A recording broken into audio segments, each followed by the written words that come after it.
नमस्कार, मी लतिका निंबाळकर. माझ्या चॅनलवरती तुमचं स्वागत आहे.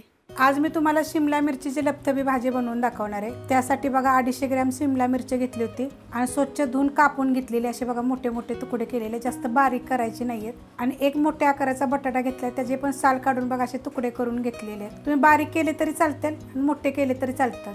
कढई गरम करत ठेवली, त्यामध्ये तेल टाकून घेऊया. तेल 1 ते 1.5 चमचा टाकायचं. तुमच्या आवडीप्रमाणे कमी जास्त केलं तरी चालेल. 1 चमचा टाकलेलं आहे. तेल गरम झालेलं आहे, त्याच्यामध्ये अर्धा चमचा जिरे मोहरी आणि जिरे मोहरी चांगली तडतडली की कढीपत्ता टाकायचा. 2 चिमूट हिंग पावडर आणि 1 मोठा कांदा बघा एकदम बारीक कापून घेतलेला आहे. आता हा कांदा आपण चांगला भाजून घेऊया. कांदा बघा अशा पद्धतीत भाजून घ्यायचा आणि त्याच्यामध्ये 1 चमचा आलं आणि लसूण कुटून टाकलेलं आहे. तुम्ही पेस्ट टाकली तरी चालेल.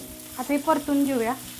ह्याच्यामध्ये 1 मोठ्या आकाराचं टमाटर बघा एकदम बारीक कापून घेतलंय, ते टाकून घ्यायचं आणि एकदम मिनिटभर आपण परतून घेऊया मीडियम गॅसवर.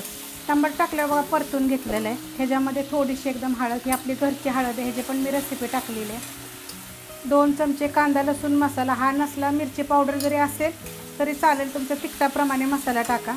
धने जिरे पावडर 1 चमचा आणि गरम मसाला पावडर 1 चमचे. छोटे छोटे चमचे आहेत एकदम. ह्याच्यामध्ये थोडीशी कोथिंबीर. आता ह्याच्यामध्ये आपण लगेच जी शिमला मिरची आणि बटाटा जी होता तो कापून घेतलेला टाकून घ्यायचा.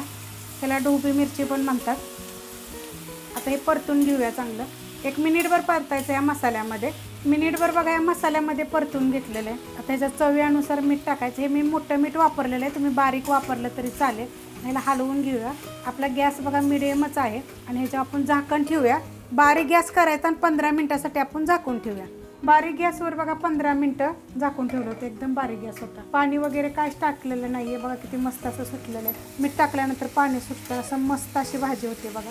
आणि एवढी ग्रेव्ही असते, थोडीशी अशी छान लागते खायला. तुम्ही टिफिनला वगैरे नेऊ शकता, घरी पण खाऊ शकता. अशा पद्धतीची भाजी झालेली. ही रेसिपी जर तुम्हाला आवडली तर लाईक करा, सबस्क्राईब करा, कमेंट करा आणि शेअर बी करा.